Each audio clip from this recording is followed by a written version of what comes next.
This is the Horse Radio Network. Hey guys, we're back. Thanks for sticking with us. This week, we're stoked to have Jess on the ground at the inaugural Maryland 5-Star Horse Trials. Ellie's mom joins us for some laughs, and can you believe it's already time to start thinking about Christmas? Yikes. Thanks for tuning in. From Heels Down Mag, a podcast where horse pros chat about what's happening in the horse world over drinks. Welcome to Happy Hour. I'm Justine Griffin. I'm Jessica Payne. And I'm Ellie Woznicka. Welcome to episode 91 of Heels Down Happy Hour. Hey, guys. Hi. Guys, it's been a while. It has been a hot minute. It really has. But I am excited to be back with both of you and to catch up. And we've got lots to talk about. So let's get rolling. We say we have a lot to catch up on. Yeah, we really do. So this episode is brought to you by EcoGold. Give the gift of a better ride this season with EcoGold. Whether you're looking to improve your saddle fit, stop the saddle from slipping, or soothe a cold back horse, EcoGold's high-performance pads can help. Shop the entire collection at ecogold.ca. And don't forget to order early so you can beat the holiday rush. So guys, I've been on this bourbon kick right now, and I feel like part of me must have been doing that because I've been missing Jess, but Right? I'm sure you have, because I've got some new bourbon, I've tried a lot of different ones. I've got some definite advice for you. Okay. Ooh. I've got some new ones too that I'll have to tell you about later. But so I've got this new drink. It's super exciting. So it's an autumn apple bourbon fizz. And you'll need orange wedges for your glass, half cinnamon and 1 tablespoon of sugar for your rim, 3 tablespoons of apple butter, 2 ounces bourbon, a pinch of cinnamon, and 4 to 6 ounces of chilled ginger ale or ginger beer, and then fresh figs for garnish. So you'll rim with citrus, and then you'll take your, do your little fancy swivel thing on your sugar on the plate. I just run it with water, but I guess the fancy way to do it is to wedge it with the fruit. And then you're going to dip it in your cinnamon sugar. And then you're going to fill your shaker glass with ice, add the apple butter, the bourbon, and then your cinnamon. And you're going to shake it for 30 seconds and then pour it into the glass and fill it with your ginger ale or ginger beer, and then serve it with your figs on top. That sounds delicious. This is a good one. I'm all about apple and bourbon right now. Yeah. That This is a good sounds one. so good. I'm really jealous of that. Because I've just been doing not a bunch of drinks with it, but that sounds so good. It really does. Yeah, I've been trying to expand my palate because I want to like bourbon so bad, but if I don't mix it with something, I'm like, oh. Oh my gosh. So what, are you tired of your sludge drink? You needed something fancier? I needed something that wasn't fruity. I was kind of fruit, which is weird for me. So yeah. So I was like, this is a good idea. And I've been really apple is way better than pumpkin spice. Don't try to fight me on it because you will lose. So I'm just I've been. No, I'm with you. Apple is way better than pumpkin spice. Yeah. Sorry, guys. I'll stick with my pumpkin spice. Oh no, I can't. It's because I can't. I'm so into the apple. And this sounds so good with bourbon, and it doesn't have to be a fancy bourbon to mix this with. You can just do whatever you want and different. I think it'd be good with just basically a variety of them. So I'm super excited to try this one. This definitely sounds good, so I'm into it. All right, it's time for news. And Jess, I thought you could kick us off because you're in Maryland, right? You guys are all geared up for the 5-Star at Fair Hill? We are. We got here this afternoon, and it looks phenomenal. I drove the 4-wheeler up to kind of look at what they're setting up and everything, and they've got the main stadium arena. You finish the cross country up there. They've got this whole trade fair. It really does look like you're at a European event. It's super cool. They've got the warm-up rings. I know there's a lot of problems, a bit behind the scenes that kind of happen, but they literally make it look amazing. So I can't wait for this week to start off because, we've had a couple hiccups in there. it took Courtney 10 hours to get here instead of 6. So I think Oh my gosh. that has been a problem. Oh yeah. And that she had so much traffic on 95. It was terrible. So other than that, we're here and Doug rode the horses today. And I actually have Doug with us and I'd love to hear his thoughts. He got to ride the horses near the main stadium and everything. And we have a 5-star horse, a 3-star horse, and a young event 5-year-old. So we will be packed this weekend. Yeah, you guys will be busy. Yeah. Wow. Yeah. So Doug, what do you think about the whole place? Well, thanks for having me. So far, they've done an exceptional job. I think the facility, the track there is like nothing I've ever seen. So I'm expecting the cross-country conditions will be just about the same, but the grass, the facility, all their excavation and such look absolutely beautiful. Arenas have been great. We did a bit of cheating. We had these 3 guys also at Tryon last week jumping. So sort of thrust into a big environment. And this is absolutely going to be all of that and more. And I think it's actually a huge benefit that we did that. So all were quite good today, especially for the first day at the venue, and looking forward to this week. For this whole place though, like, do you feel like it doesn't feel like you're like at a normal Chase event. It's very kind of European feel to me, like the way they've set up. They have tons of grandstands around it. It's very, I feel like when you walk down. It's definitely a stadium sort of feel. And you absolutely see that at all the European top events. And it's exciting to see the same happening here. That is great. And there's just been so much hype for this event. And Doug, I want to get your take on why you think that this event is so important for it to be on American soil. Well, we for so long only had 1 5-star per year in Kentucky in the spring. And I absolutely think it's been to our detriment, because in development of horses, it's pretty tricky. If you have one that's just about ready to step up to a 5-star, you're not going to spend $25,000, $30,000 to go over to Burley, or maybe to Pau. I guess you could go in France. So it's either England or France would be the other fall options that would be somewhat realistic. But I would say it absolutely put our horses 6 months behind, because often you have one that's just about ready and, you're forced to stick to a 4-star again and then move up at Kentucky in the spring. And I think that should help.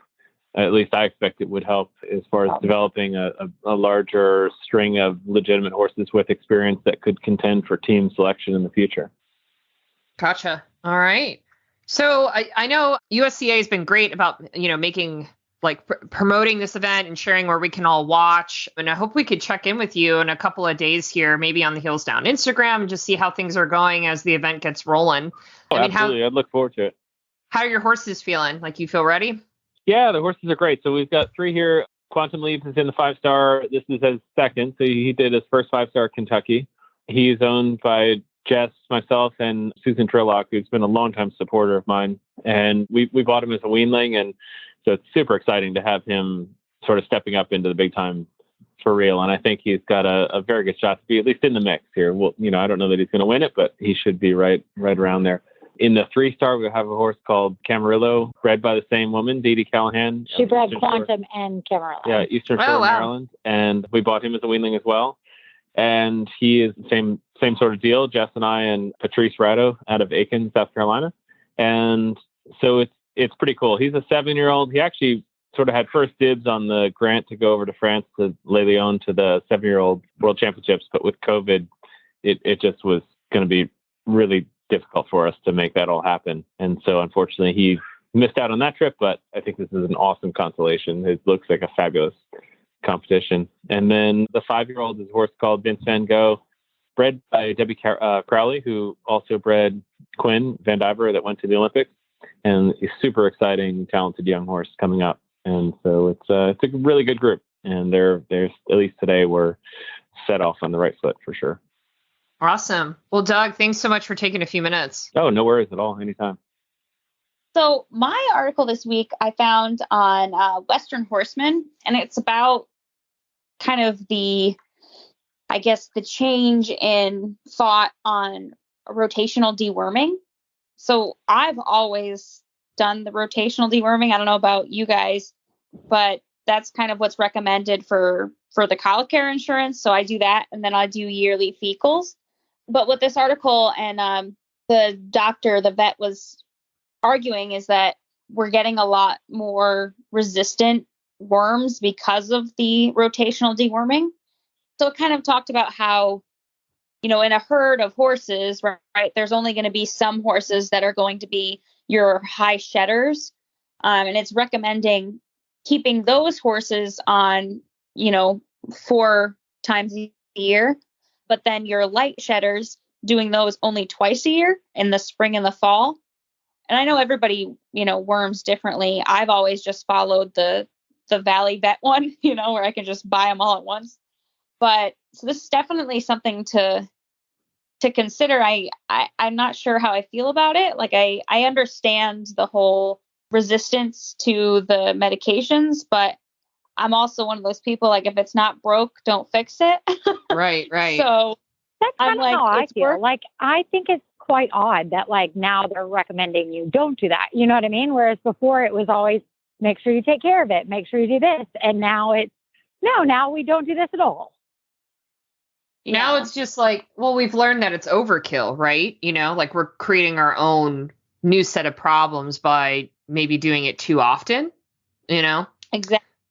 Yeah. And in Florida, and probably for you too, Jess, like you guys are south enough. Like I always was surprised when my vet told me like we could deworm less in the summertime because it was like physically too hot And for so a lot of the that's kind worms. the thing is, Right. yeah, and a lot of people have just been deciding, okay, let's go to the fecals because it is going to give you a tell. And so it's coming along to be something different. That's more the norm. And it's, just retraining our bodies and everything else. Like, I'm still not going to lie. We still do, 4 times a year and stuff like that. But it's like getting the knowledge and stuff that they're just now telling you to do. That's been the kind of kicker here. You know what I mean? Oh, definitely. I would still say most barns that I know of still definitely do the rotational wormers. But yeah, I think it's important that this is something like you should always evaluate, right, what your plan is, because things do change. And this just seems like we're finally starting to see some science to kind of back up like, okay, before we create more problems, maybe we should reevaluate how we do this, Right. No, for sure. Yeah. And it's interesting too, because they recommended, I always done my fecal samples in the fall, but it actually recommends doing them in the spring after they've had more months of less time on wormers with the winter, Earth anyway. But I mean, I just, probably like 6 years ago now got into doing the fecal samples. Before, I mean, I'd always been heard of it called boutique worming because it's so expensive. Buying the dewormer, and putting them on rotationally. Right. So it's definitely something to look into. I'll be interested to see what my fecals say this year, and I'll keep you guys posted. All what right. do you have, Justine? Mine is a not fun news item. I'm not going to lie. It's not fun. I'm not excited about it. So as we get closer to the holidays, if you haven't heard this, I'd be surprised if you hadn't already, but we should all be preparing for basically the mail to be a nightmare because there are supply shortages everywhere, globally, all over the world.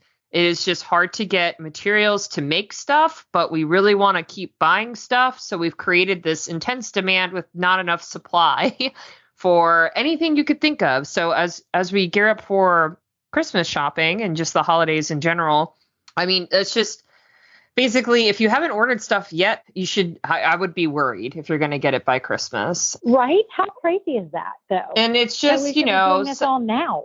Exactly. Some of it's the pandemic, and a lot of it's just the stress of the supply chain, right? Because everything's slowed down and everything's coming back up, and then on top of that, we've got some mail problems like USPS. They announced starting October 1st that they were going to start slowing the mail as part of a way for them to cut costs as the U.S. Postal Service continues to deal with their cost issue that's been going on for a long time. So all of it just says just points to it's not going to be a fun holiday shopping season. So, and I'm already noticing that on just what's in stock for normal stuff. I needed a new pair of clippers and I was looking in August before clipping season. And I just it took me forever to find a retailer where, body clippers were in stock.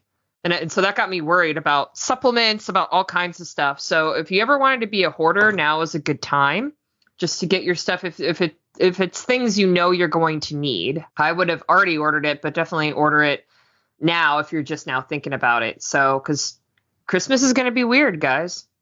No, for sure. And the fact that they're saying, oh, you have to, give yourself multiple days for a piece of mail to get next door is just nuts. Yeah, it's honestly. wild. It's crazy. Yep. Everything's going to it's just going to get clogged up, on top of it taking longer to get the materials companies need to make their goods and then ship them to us, but what are you going to do? So, and you laughed at me for hoarding grain and stuff, but listen, I bought 20 bags of grain the other day, and I'm keeping them in my basement where it's not humid, because it's the same. Getting grain even at Tractor Supply is like very difficult right now to find it in stock. Really? I went to 3 different Tractor Supplies to get a total of 9 bags the other day. So I've been trying to buy it in bulk, and same thing with like my dogs and stuff are on Royal Canin. They're all backed up. So it's, now's the time to order early on your auto ships. Wow. So we just want to give a shout out to everyone who supports us on Patreon, especially everybody who participated in our fall raffle. We're so thrilled to have such a fun, loyal group of listeners. And thanks to everyone who's in our Facebook group and helps keep the conversations and the laughs going over there on Facebook. So if you have considered being a Patreon, now is a great time. You can sign up by going to Patreon, patreon.com/heelsdown. All right, everybody, I'm really excited to introduce our first guest of the night. We have Alexandra Letterman, who is an equine artist from Ohio. That name might be familiar to you because she was also a finalist for the Heels Down Spark Awards this year. So Alex uses a modified version of oil painting used by the old masters to create vibrant art representing the equestrian lifestyle, and her art is just gorgeous. So welcome, Alex. It's so great to have you on the show. Hi, thank you so much. I'm so excited to be here. All right. So why don't you tell me a little bit more about your painting style and why you decided to pursue this as a career? So I went to college at Otterbein University for 4 years, majored in art, specifically drawing and painting, and minored in equine business management. My whole life, I've loved horses. I've been so obsessed with them, especially since the Spirit selling of the Cimarron movie first came out. I was crazy about that. Yeah. And yeah, just love horses, painting, and I'm obsessed with color. I love how with different sort of vibrant, almost psychedelic colors, like you look at it and your eyes literally widen because it's so vibrant and sort of wakes you up. I love how color can sort of affect you. Affect the viewer like that. And so for a career, I wanted to sort of combine all those passions. Well, first of all, see if there was a way to combine all my passions and make a living out of it. So 4 years at college, and after college, I continued to take oil painting classes, which is when I learned a lot about the techniques used by the old masters of painting, which are basically the Teenage Mutant Ninja Turtles, I tell people. It's, Leonardo da Vinci, Michelangelo, Raphael. I'll throw Caravaggio in there. It's a layering technique with paint where you're layering very thin, semi-transparent colors on top of each other so that when light sort of goes through those colors, it reflects off of the white of the canvas.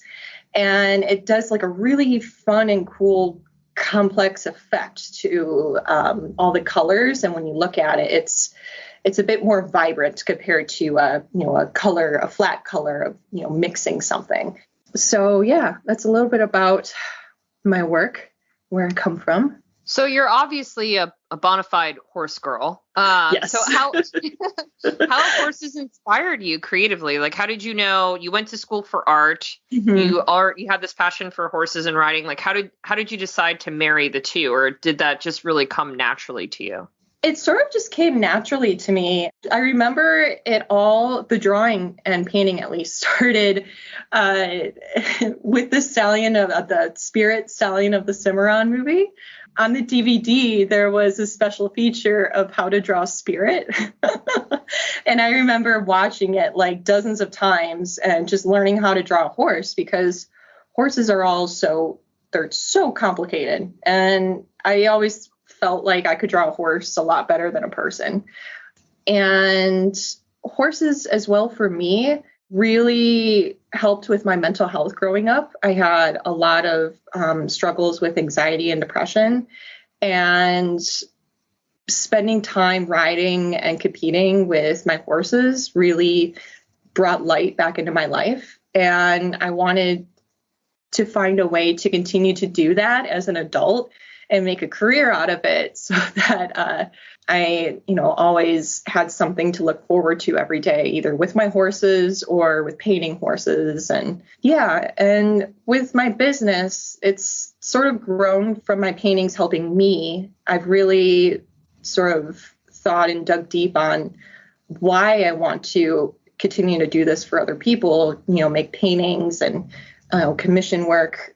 I want to help inspire other people to that are experiencing, like anxiety or just negative thoughts or overwhelming feelings, to return to that initial passion for the horses and horseback riding that gave us so much joy as we were little kids.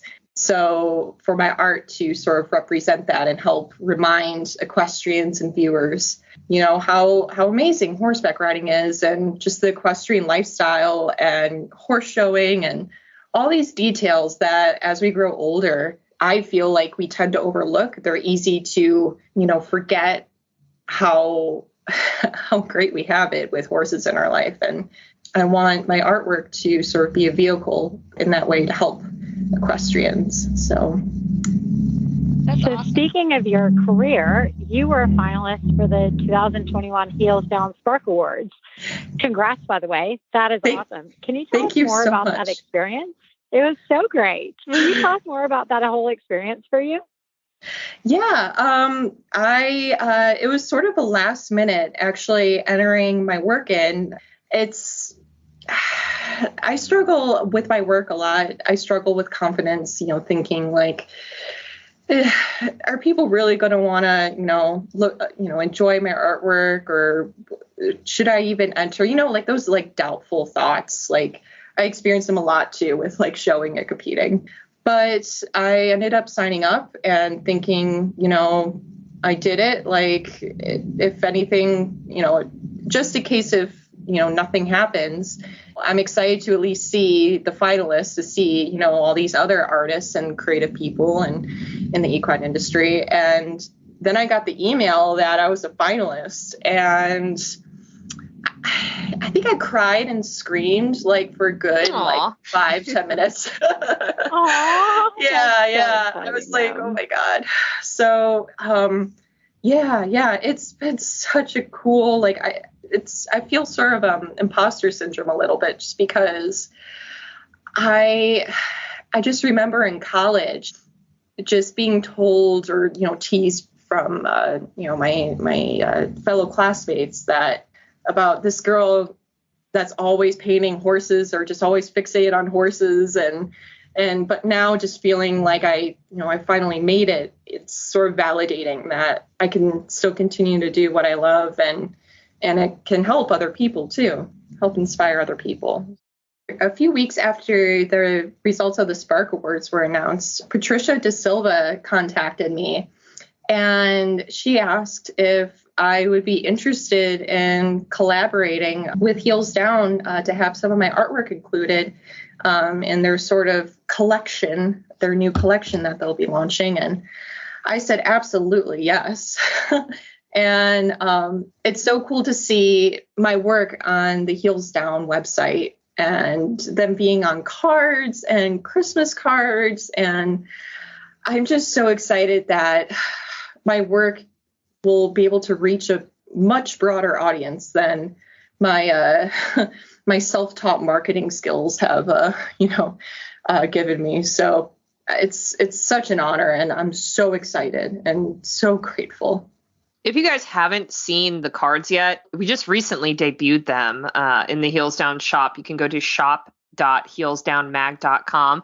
But Alex, I love them. I mean, they're definitely going to be all my Christmas cards this year. And what's so cool to me is it's a piece of real, authentic art that you painted. I mean, how special is that on a greeting card? And it makes me happy to be part of Heels Down, that we support artists, equine artists like you. And it's just such a cool, natural partnership to find someone like you who gets the vibe of Heels Down, and you're so talented. And now we can kind of share that on our platform. So for anybody who's interested in checking that out, again, you can see our new line of Heels Down art by going to shop.heelsdownmag.com. So guys, our next guest is someone I know very well. She let me live in her womb for a little bit. So my mom is here. And actually I'm going to embarrass her because she just turned the big 60. So hi, Mom. Hi. Yeah, the big Hi, 60 Joyce. was yesterday. How are you guys doing? Thank you for joining us. No problem. I'm thrilled to be here. We're excited to have you on and hear all the gossip, behind the scenes of the real Ellie. Yeah, Always I have to be I have to be a little careful on that, but yeah. Okay, we'll get the PG version. Yes. So Joyce, for listeners who don't know your story, we shared a great story that you submitted to us in the Spark for our week, where we shared just stories generally from several different re-riders. And a re-rider, quote unquote, is someone who grew up riding or was involved in horses in some way and took a long break for whatever reason. Life just took them away from riding and returned. And we got such a wonderful positive response from your story that we shared, that we wanted to bring you on and talk a little bit more about it, because obviously your story is unique in that you get to share this passion with both of your daughters. So can you just tell us a little bit about yourself and how you started riding and how you got back into it with Ellie and your other daughter? Absolutely. So I don't really remember exactly what I wrote in, so I apologize in advance for that. But That's okay. I grew up, as Ellie mentioned, I grew up 60 years ago in Texas. And my parents, I think when I was about 6, bought a horse for my brother, sister, and I to share. And about 7 or 8 years after that, my brother decided he didn't like horses, and my sister discovered boys, so it became my horse. And so I grew up riding Western on a really lovely quarter horse out of the King Ranch. I was very excited about that because I free leased him. And then out of the blue, my junior year of high school, my horse that my parents had bought me when I was 6 passed away. And the woman who owned the horse I was free leasing returned from nursing school and just drove away with the horse. So I just abruptly stopped riding completely when I was 17 years old.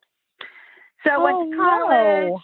Yeah, it was pretty sad. I mean, I went to the barn and the horse wasn't there. It wasn't like it was like someone told me. Oh my gosh. Yeah. So, and I did the whole barn rat thing. I worked at a barn and I fed at the barn so I could pay for board of my horse, as I went through high school and things like that. And I was a barn rat kind of thing. So I really, really loved being around horses, had learned a lot. I worked at a barn that had, the gentleman actually raised cutting horses. His sons are still in the business, and I think they run the Blue Bonnet Cutting Organization or something in Texas. And then what happened after I quit riding, I went to college, and got a career, got married, had some kids.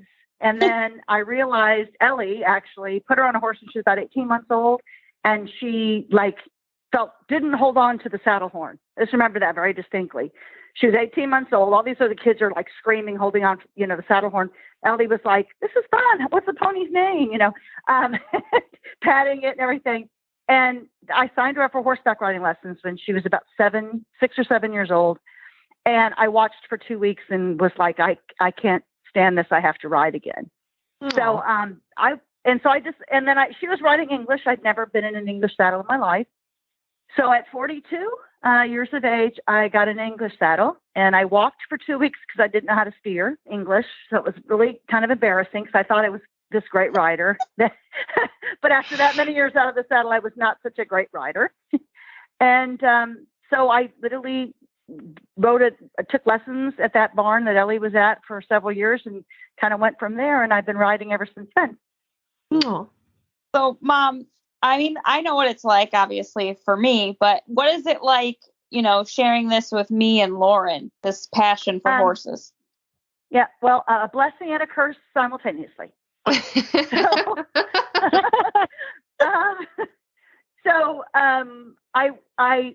I absolutely loved when they were little, and I could tell them what I knew about horses because I knew more than they did. So I could tell them about, here's the frog and here's the hoof and this is what we have to do to bridle and here's how you curry and that kind of thing. And then it became them telling me, how to do a polo wrap or hey, this could be colic, you need to do this, or, Mom, we got to call the vet now or something. And I was clueless. So it was very fun at the beginning. I truly loved going to the barn. I wasn't the blissful parent who dropped the children off and then left and went and talked to the phone or did something at the picnic table while their children rode. I watched every second of what they were doing and ate it up because I was also trying to learn. In fact, Ellie and I were in the same lesson group for a while, riding together. You know how hard it is to lesson with your mom when she's better than you? That would be all really the time? hard, actually. She did so much better than me. It was annoying. It was kind of embarrassing. When you lesson with your brother and he beats you. Oh my gosh. It was kind of funny, but and then it's also sad because these blissfully ignorant parents don't think of things like, did she tighten her girth before she went into that class?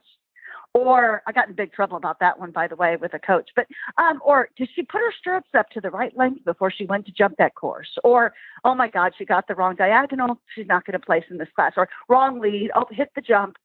Off course. I feel like in some ways it would have been great to have my kick him out of the ring and be go, good job, great job, and have no clue what happened. But that didn't get. I didn't get that blessing because I watched and I knew.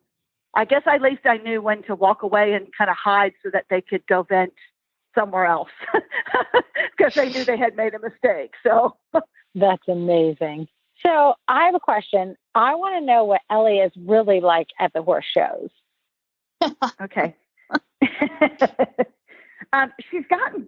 She's grown up a little bit. It was a little harder when she was younger, but Ellie has like a obsessive compulsive disorder. I don't know if you guys are aware of that. So she's extremely maniacal focused on something. Like it's very ritualized.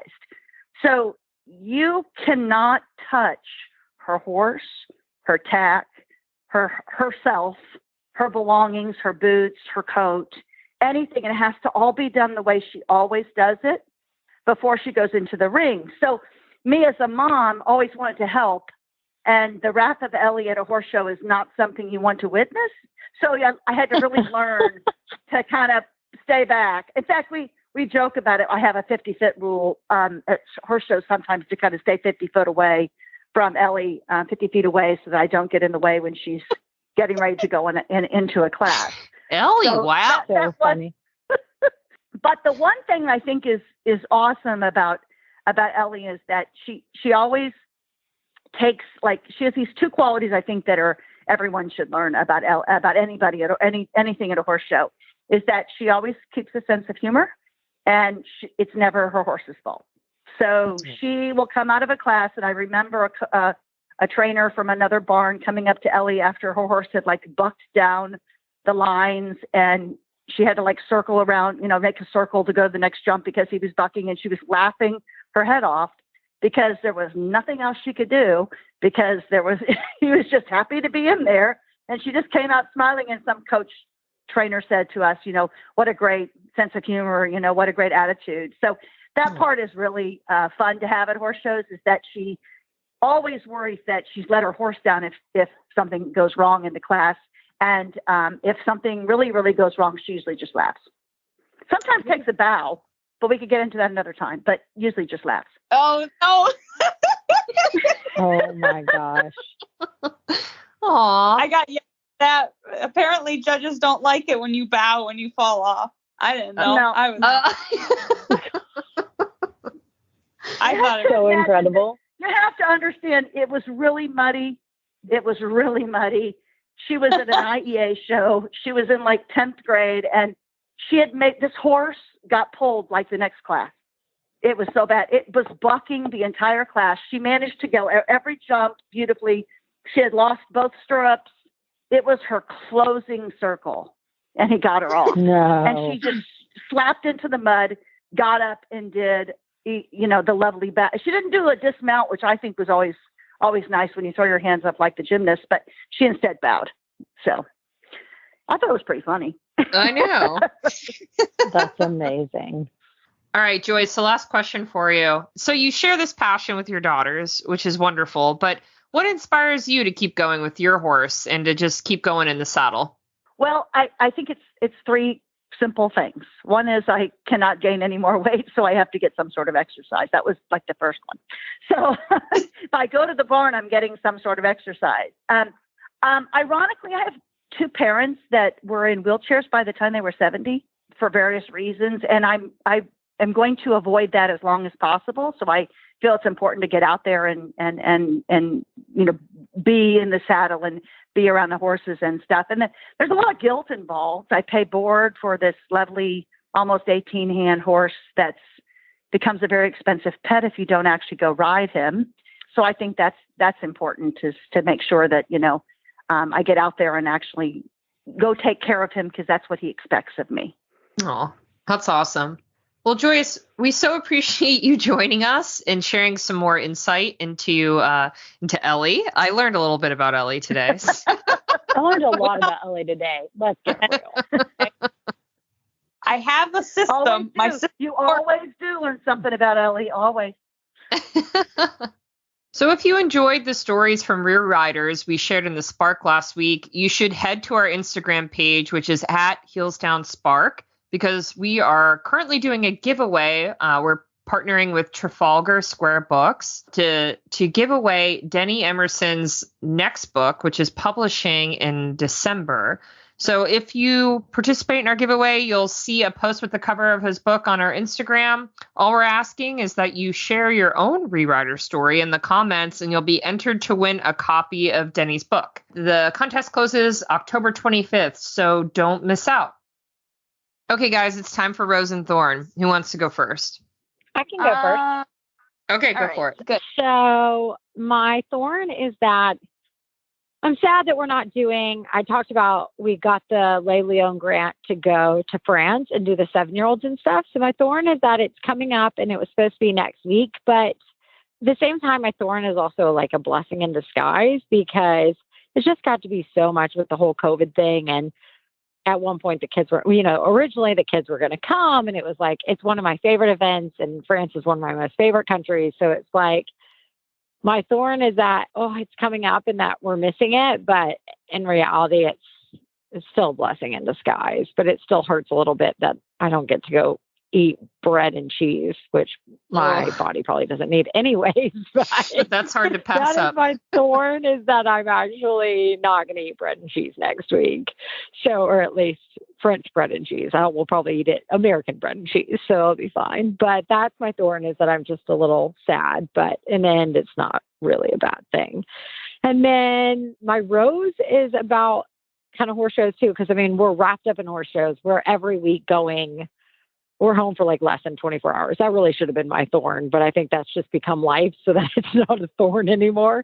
But that's like seriously what has happened the last like 6 weeks, that I can't think of anything else but rose and thorn to be kind of competition related.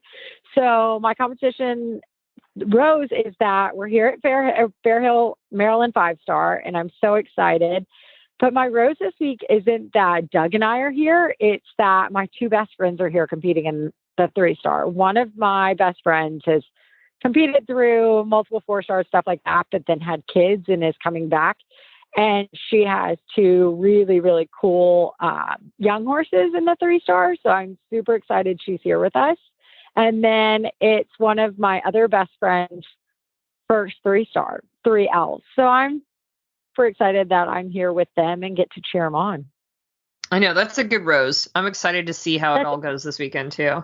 I'm super excited to be here, but I'm super excited to be here with them, because it's a huge accomplishment and it takes so much. And it's been a rough 2 months for both of them for various reasons. And it's taken a lot of hoops and everything to get here, and they're here and their horses look good. And so I am super, super excited for them. Aww. All right, Ellie, what do you got? That's definitely my rose. So my thorn this week is that I usually pride myself on being able to find horseshoes in the pasture.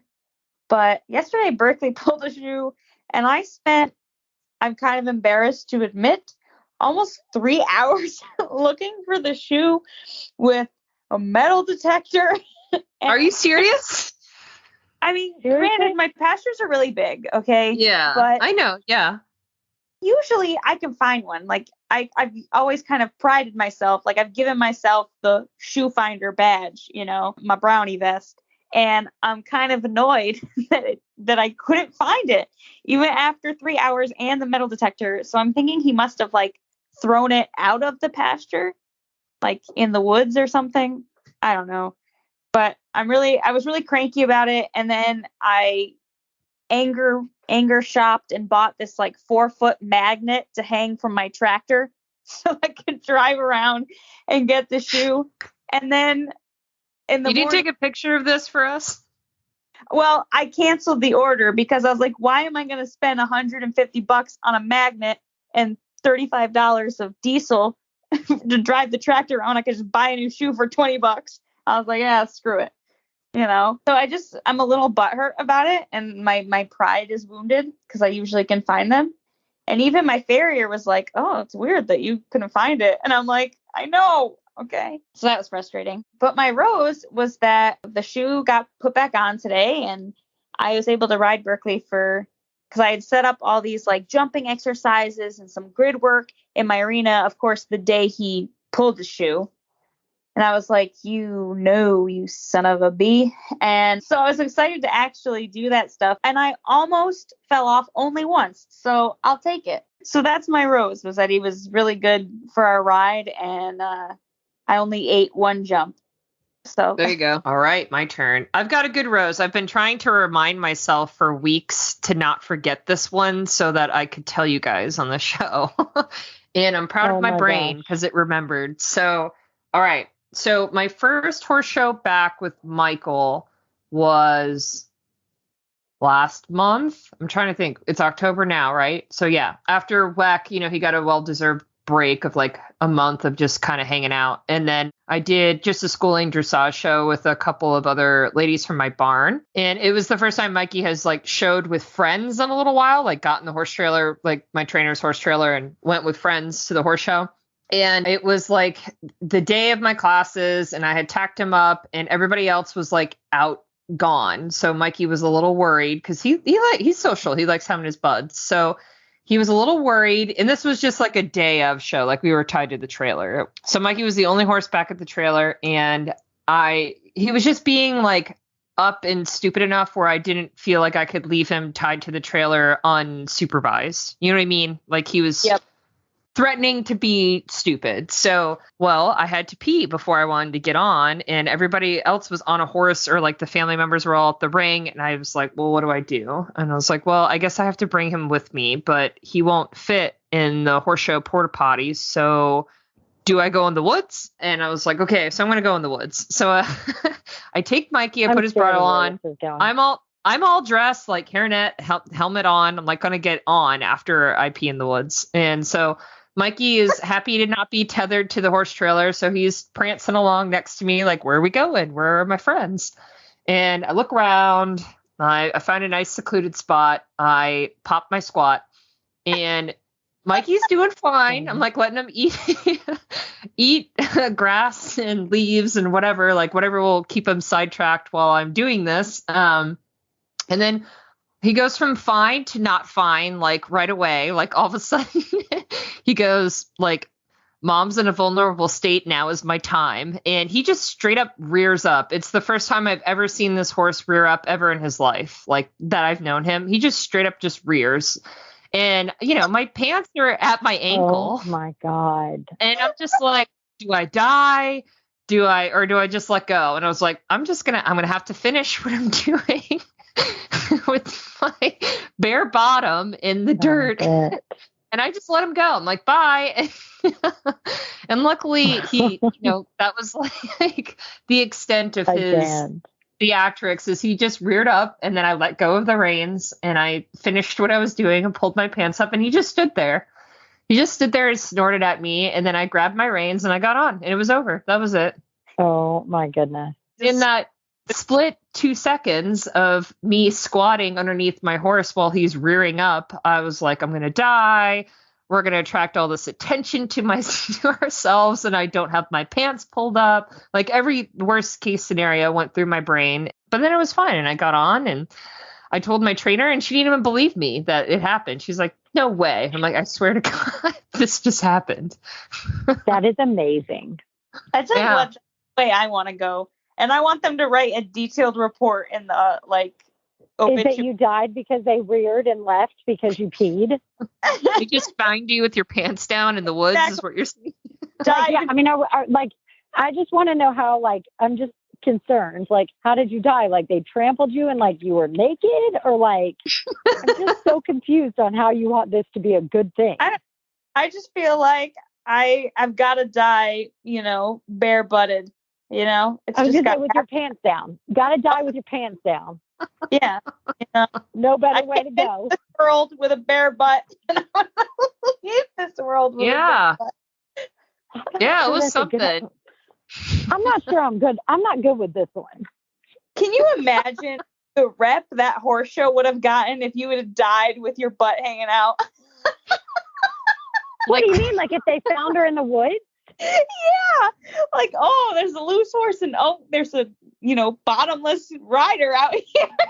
Would it have been worse if the reins got caught in my arm and he took me with him, they just that would have been worse. Well, then you could have pretended your belt fell or something and he just, when you're on a slide or something, it slid off. That's what I would have played that off. That would have been I don't know.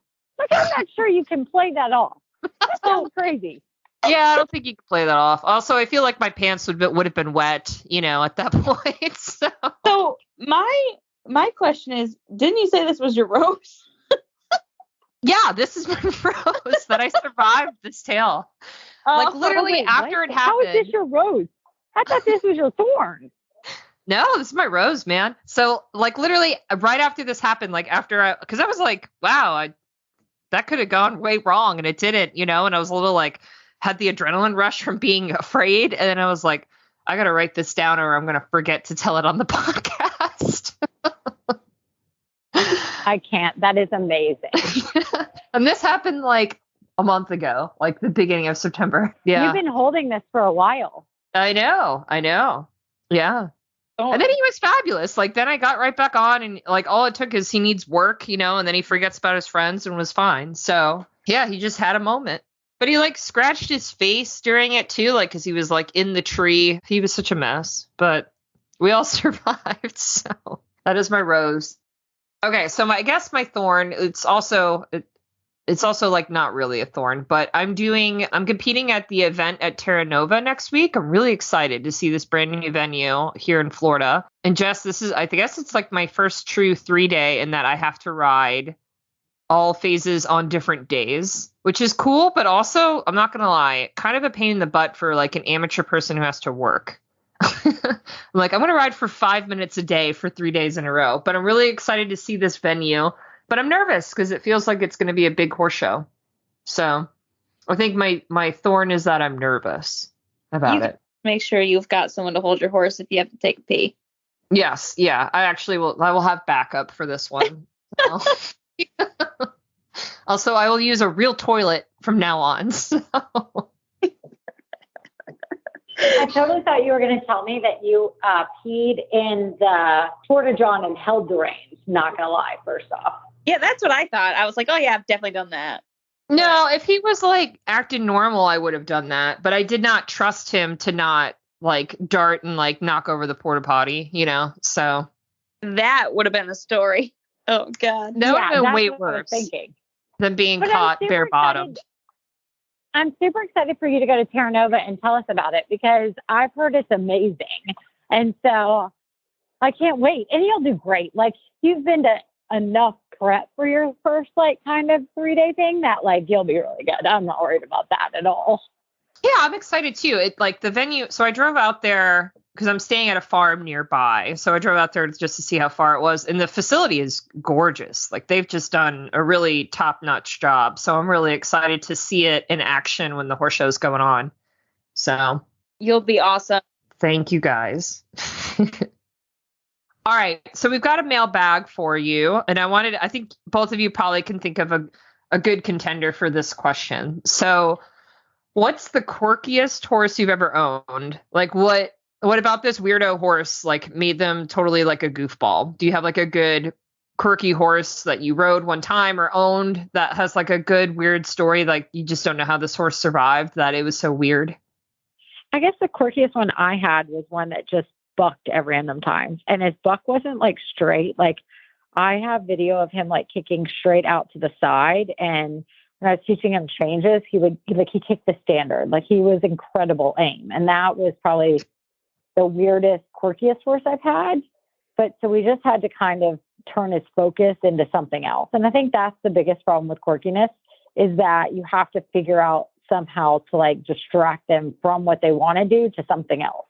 And it's sometimes possible and it's sometimes not. I mean, it is very, very difficult if everybody's a little quirky. Every horse is a little quirky, but when they're like super, super quirky, I don't envy that. Like we had to, never really went away. We just were able to I was able to manage it. Yeah, that makes sense to me. But what about you, Ellie? Do you have a weirdo you can remember? I think all of my horses are exceptionally weird in their own ways, but I guess Batman would be the first one that comes into my head because he's terrified of paper. And it's not like the sound of it, the crinkling of paper? It's just sheets of paper. Wow.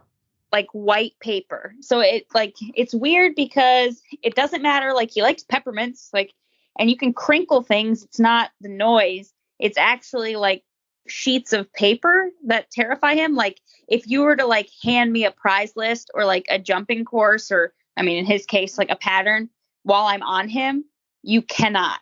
Like he will just turn tail and book it the other way. Like terrified, like someone is telling him, like, if you touch that paper at all, you're going to die, kind of like weirdness. And actually, I took him to an open show a couple weeks ago, and the food vendor, like their like menu thing, it was windy and it flew off and it started flying towards Batman. And I could just see his eyes get wider and wider. And right when it hit the ground, I felt bad. I just like stomped their menu like into the mud because I was like, no. It's like this like little girl's holding him because he's not a spooky horse, and I'm trying to get my hair done because I was actually showing him in an English saddle.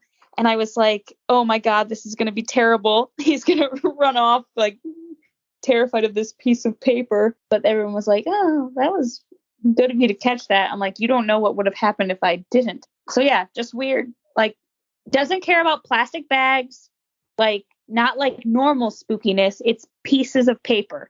Like doesn't care if it's a different color. I don't know. I don't know what it is. What about Michael, other than trying to rear up on you? Is he quirky or? He's definitely a little bit of a weirdo, but he's not the weirdest one I've ever had for sure. He's like typical thoroughbred tendencies, but I had this horse named Reggie, who was a Hanoverian, like a very well-bred, beautiful young horse. And I rode him for his owner and breeder for a long time. And he was just like, you'd look at him because he's just this gorgeous, like well put together horse. But he used to be able to windsuck on his tongue, or he would like flip it out the side of his mouth. Have you seen those that can do that? Like they don't have to touch a board. He just like would use his tongue to windsuck. So that's just, just like imagine this gorgeous big blood bay, warm blood, and he's just out there windsucking on his tongue. But he was just like the quirkiest, weirdest horse ever. He was very unpredictable, kind of like what you were describing a little bit, Jess, with your Bucker one, where you just had to like try to refocus his like chaotic energy to get him to do anything, because he was gorgeous and such a nice mover, but the hardest horse to like keep his focus, you know?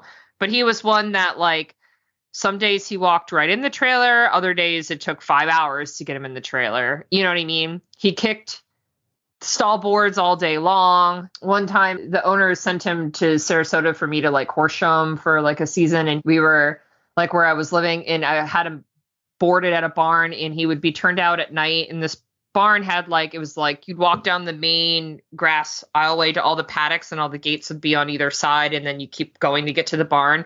And somehow he got out of his pasture in the middle of the night and then tried to like leap over the gate to get you back to the barn. And he did not make it and crushed the gate and like clearly fell down, and then was like found in the morning, like half in the gate. And just because he's like a weirdo cat or something, like he was fine. Like the gate was like horrifically destroyed and mangled around him, but he was totally fine, like just like grazing, but like couldn't physically walk into the barn because the gate was blocking him. And he was just like, hey, what's going on in the morning? You know, like just a total weirdo, like just standing there with the gate wind sucking on his tongue, you know. Horses, man, give me a heart attack. I don't know if I could own one like that, like because it would just, I would be so anxious all the time. Right. Yeah. Q's newest thing is he's become an escape artist. Like my neighbors called me twice at like 10:30. They're like, "Oh, your horse is in our front yard again." Oh no. I mean, is he jumping the fence?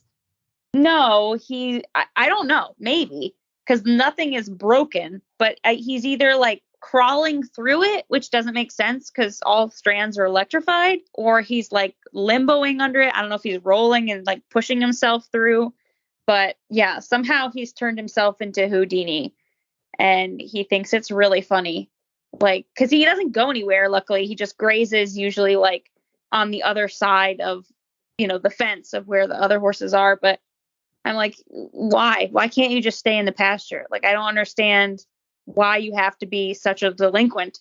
Like, just stay where you belong. Yeah. So horses, man. All right. If you have a question you want us to talk about on air, you can always send us an email by going to hello@heelsdownmedia.com, or you could join our Facebook group and ask it there. It's the Heels Down Happy Hour Podcast Lounge. Just search for that on Facebook and you'll find us. And if you want to hear more from us, you should subscribe to the Heels Down Spark, our daily email newsletter. You can do that by going to bit.ly/spark by HD. We want to say thank you to our partners this week, Eco Gold and Heels Down Art. All right, guys, that's a wrap. Cheers. Cheers. Cheers.